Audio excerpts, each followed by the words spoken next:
Assalamualaikum warahmatullahi wabarakatuh. Salam sejahtera Insan BPK, Om Swastiastu, Namo Buddhaya, salam kebajikan.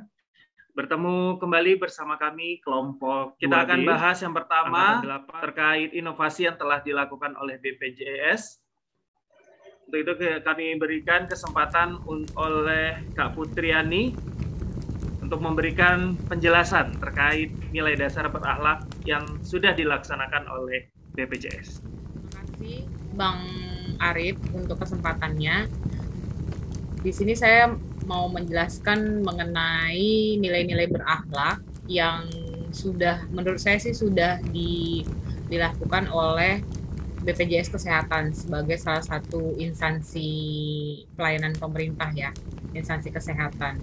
Nah, dari mana? Dari aplikasi inovasi mereka melalui aplikasi WhatsApp untuk registrasi ulang.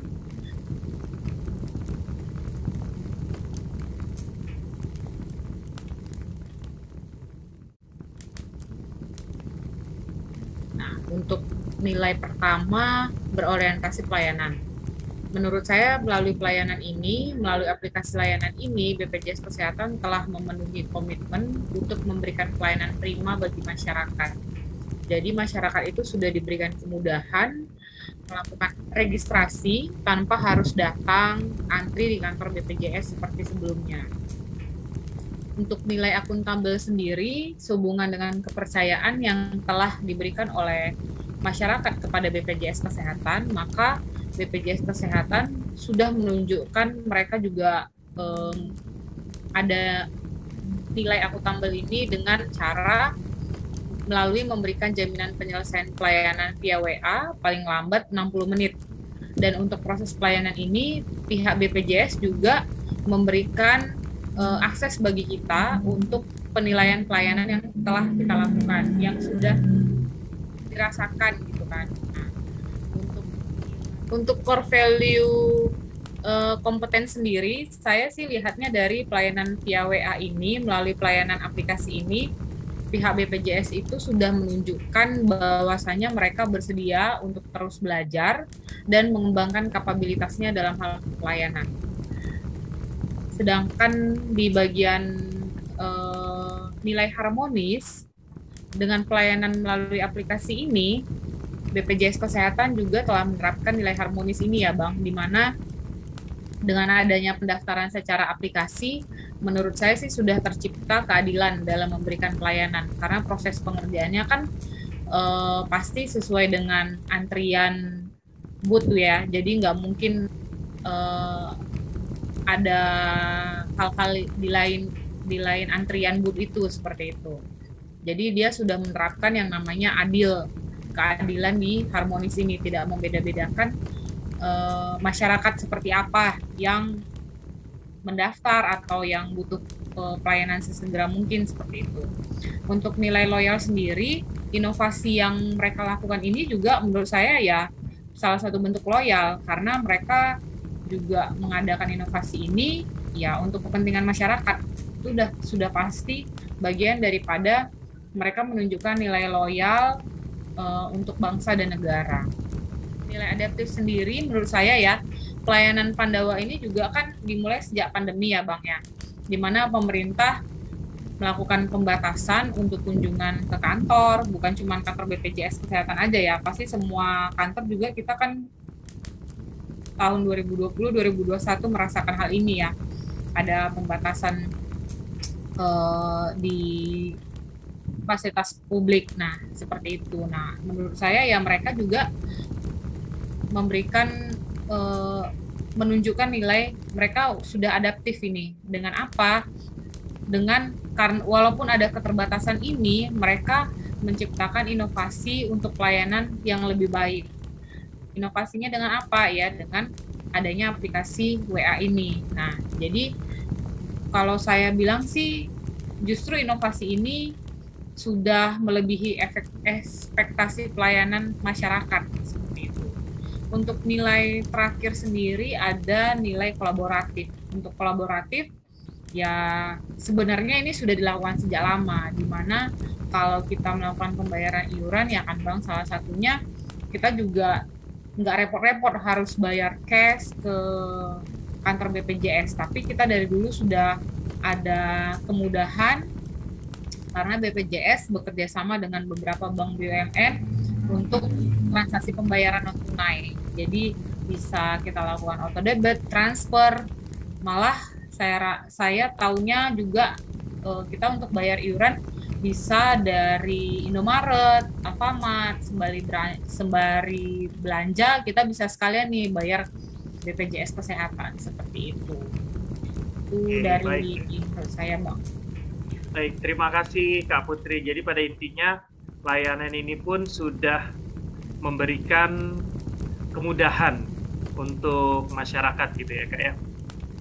Ini salah satu inovasi juga yang akan diceritakan oleh rekan kami, Bang Irfan David. Saya mencoba menjelaskan sedikit mungkin. Apa sih yang terkandung nilai-nilai berakhlak di inovasi yang diterapkan oleh Kepolisian Republik Indonesia perihal pembayaran tilang elektronik. Definisi pembayaran tilang tidak hanya pada tilang yang seperti kita biasanya kena di tengah jalan, yang tiba-tiba dicegat, bukan hanya itu, tapi ini mencakup pemakaian tilang yang di jalan tol maupun tilang yang menggunakan kamera di jalan-jalan raya atau jalan-jalan arteri di suatu provinsi. Untuk nilai berakhlak pertama yaitu berorientasi pelayanan, inovasi ini dapat mempermudah masyarakat dalam membayar denda tilang pastinya, karena cukup transfer aja gitu ke via ATM manapun, sehingga masyarakat yang kena tilang, baik saat razia maupun di jalan tol, dapat memenuhi kewajibannya dengan mudah.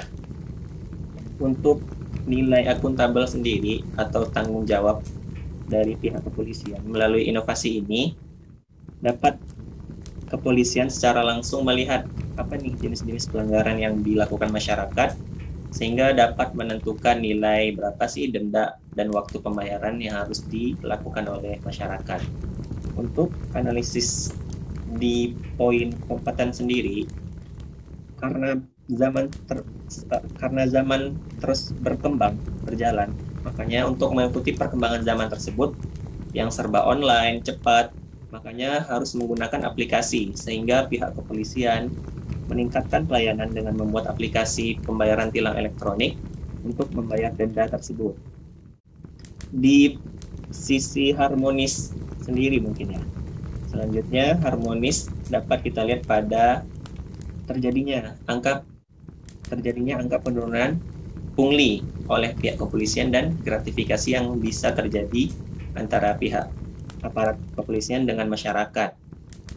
Dari sisi loyal sendiri, denda elektronik ini bertujuan untuk menciptakan lalu lintas yang aman dan memberi efek jera kepada pelanggar, serta menjaga ketertiban aktivitas masyarakat atau khalayak umum demi mendukung terrealisasinya nilai-nilai luhur dalam Pancasila.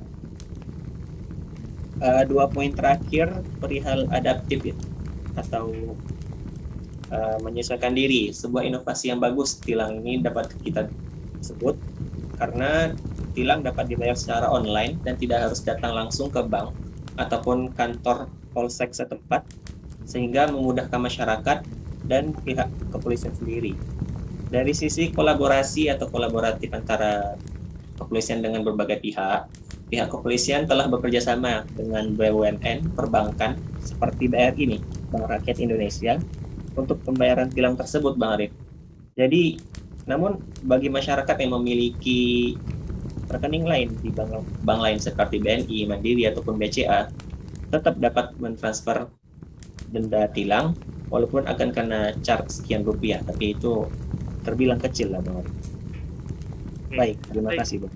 Ya, terima kasih Bang Irham. Jadi pada intinya, dengan adanya inovasi ini kita bisa memastikan bahwa uang tilang kita yang terjadi pendenda di tengah jalan itu sudah bisa dipastikan untuk masuk ke kas negara ya, bukan pungli di pinggir jalan lagi.